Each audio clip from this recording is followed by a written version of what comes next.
ब्राह्मण कौन ले गया है? ऋषि बोले, राजन, अत्रि के पुत्र बालक नाम के राक्षस ने उनका अपहरण किया है। उत्पलावत वन में जाने पर उस ब्राह्मणी को पत्नी के देख सकेंगे। आप शीघ्र उस श्रेष्ठ ब्राह्मण का पत्नी का संयोग कराइए, जिससे आपकी तरह उसे भी दिनों दिन पाप का भागी न होना पड़े। महामुनि को प्रणाम करके राजा उत्तम पुनः अपने रथ पर आरूढ़ हुए। उनके बताए हुए उत्पलावत नगर में गए। वहाँ उन्होंने ब्राह्मणी की पत्नी को देखा। उसका रूप ठीक वैसा ही था जैसा ब्राह्मण ने बतलाया था। वह श्रीफल खा रही थी। राजा ने उससे पूछा, भद्रे, तुम इस वन में कैसे आई? यह बात स्पष्ट रूप से बताओ। तुम विशाल के पुत्र शर्मा की स्त्री हो। ब्राह्मणी ने कहा, मैं वनवासी ब्राह्मण अतिरात्र की पत्नी हूँ और विशाल के पुत्र की उसका नाम अभी भी आपने बताया है पत्नी हूँ। मुझे दुरात्मा राक्षस बालक बला के यहाँ ले आया है और मैं घर के भीतर सो रही थी। उसने मेरे भ्राता और पिता से वियोग कराया है। मैं यहाँ बहुत दुखी रहती हूँ। राजा बोले, ब्राह्मण कुमारी, क्या तुम्हें मालूम है कि वह राक्षस तुमको यहाँ छोड़कर कहाँ गया है? ब्राह्मणी ने कहा, वह निशाचर इसी वन में भीतर रहता है। आपको उस समय उससे भय न हो तो आप उस वन में प्रवेश कर लीजिए। राजा वहाँ वन में गए। राक्षस बोला, राजन, आपने मेरे घर पधार कर मेरे ऊपर बड़ा उपकार किया है। मैं आपके राज्य में निवास करता हूँ, अतः बताइए आपका कौन सा कार्य सिद्ध करूँ? अर्घ्य स्वीकार कीजिए और आसन पर बैठिए। राजा ने कहा, निशाचर, तुमने मेरा सब काम कर दिया है। सब प्रकार से आतिथ्य सत्कार हो गया। अब बताओ, तुम ब्राह्मण की स्त्री क्यों उठा लाए? कहीं तुम उसे अपने भार्या बनाने के लिए तो नहीं लाए हो? यह ठीक नहीं जान पड़ता, क्योंकि वह सुंदरी नहीं है। तुम्हारे घर में दूसरी स्त्रियां भी हैं। यदि उसे अपना भक्ष बनाने का विचार करे तो आज तक तुमने उसे क्यों नहीं खाया? उसका कारण क्या है? राक्षस बोला, राजन, हम लोग मनुष्य को नहीं खाते हैं। मनुष्य भक्षी राक्षस दूसरे हैं। हम तो पुण्य का फल ही खाया करते हैं। इसके सिवाय यदि कोई स्त्री पुरुष हमारा अनादर कर दे तो हम उसके अच्छे बुरे स्वभाव को भी खा जाते हैं। यदि मनुष्य के क्षमा स्वभाव को हम खा ले तो वे क्रोधी बन जाता है, और दुष्ट स्वभाव के भक्षण कर ले तो उत्तम गुणों वाला वह संपन्न हो जाता है। महाराज, मेरे घर में अनेक युवतियाँ स्त्रियाँ हैं जो रूप में अप्सराओं की समता करने वाली हैं, और मनुष्य की स्त्रियों से मेरा कैसे अनुराग हो सकता है?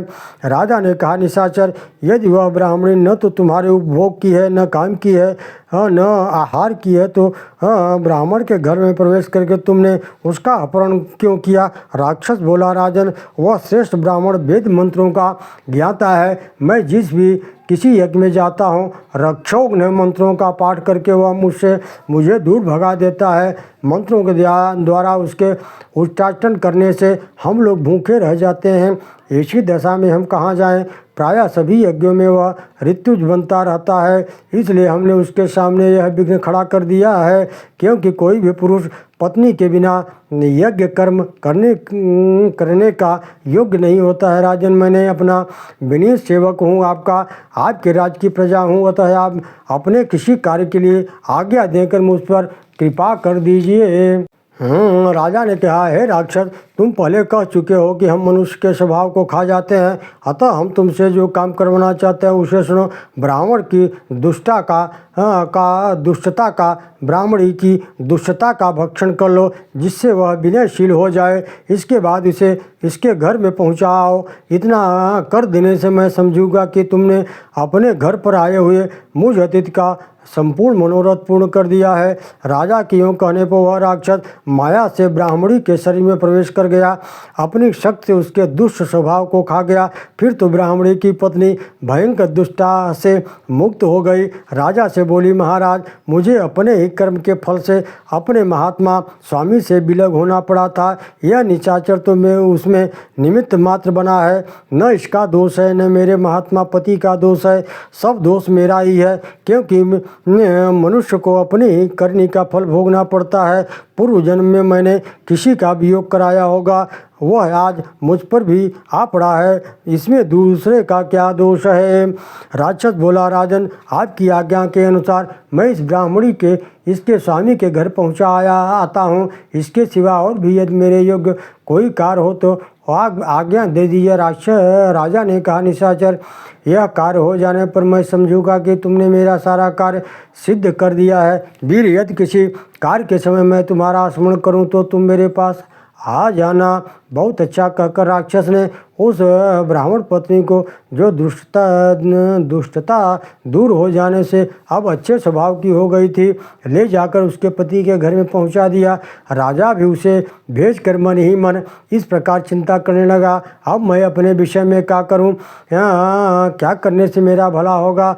महात्मा के बताए हुए महर्षि से ही चल करके पूछ लो। यह कहते हुए वह महर्षि के आश्रम में गया और राक्षस से मिलने, ब्राह्मणी के दिखाई देने, उसकी दिष्टा को दूर करने आदि का सब वृत्तांत ठीक ठीक कर सुनाया। ऋषि ने कहा, राजन, तुमने जो कुछ किया वह सब मुझे पहले से ही मालूम हो चुका है। मेरे पास तुम जिस कार्य से आए हो वह भी मुझसे छिपा रही है। मनुष्य के लिए पत्नी धर्म, अर्थ और काम की सिद्धि का कारण है। तुमने उसका त्याग करके विशेषतः धर्म को त्याग दिया है। राजन, ब्राह्मण, क्षत्रिय, वैश्य अथवा शूद्र कोई भी क्यों न हो, पत्नी के न होने पर वह कर्मानुष्ठान के योग्य नहीं रहता। तुमने अपनी पत्नी को त्याग करके अच्छा नहीं किया है। जैसे स्त्रियों के लिए पति का त्याग अनुचित है, उसी प्रकार पुरुषों के लिए भी स्त्री का त्याग भी उचित नहीं है। त्यजता भवता पत्नी न शोभन मुनिष्ठतम अत्याज्यो ही यथा भर्ता स्त्रीणाम भार्या तथा नृणाम। राजा बोले, भगवान, क्या करूं? यह सब मेरे कर्मों का फल है। मैं सदा पत्नी के अनुकूल ही चलता था, फिर वह मेरे अनुकूल न हुई, इसलिए मैंने उसे त्याग दिया। कहा, ऋषि ने कहा, राजन, उसे सिंह, व्याघ्र और निशाचरों ने नहीं खाया। वह इस समय रसातल में है, उसका चरित्र अभी तक नष्ट नहीं हुआ है। राजा बोले, ब्राह्मण, यह तो बड़ी अद्भुत बात है। उसे पाताल में कौन ले गया? वह अब तक दूषित कैसे नहीं हुई? कृपा करके बतलाइए। ऋषि ने कहा, पाताल में नागराज कपोत एक विख्यात पुरुष है। एक दिन उन्होंने तुम्हारी त्यागी हुई सुंदरी पत्नी को महान वन के भीतर भटकते हुए देखा। सारा हाल जानकर वे उस पर आसक्त हो गए, पाताल लोक में ले गए। नागराज को कपोत के नंदा नाम की एक पुत्री तथा मनोरमा नाम की स्त्री है। नंदा ने बहुला को देखकर सोचा, हो न हो यह मेरी माता की सौत बनने वाली है।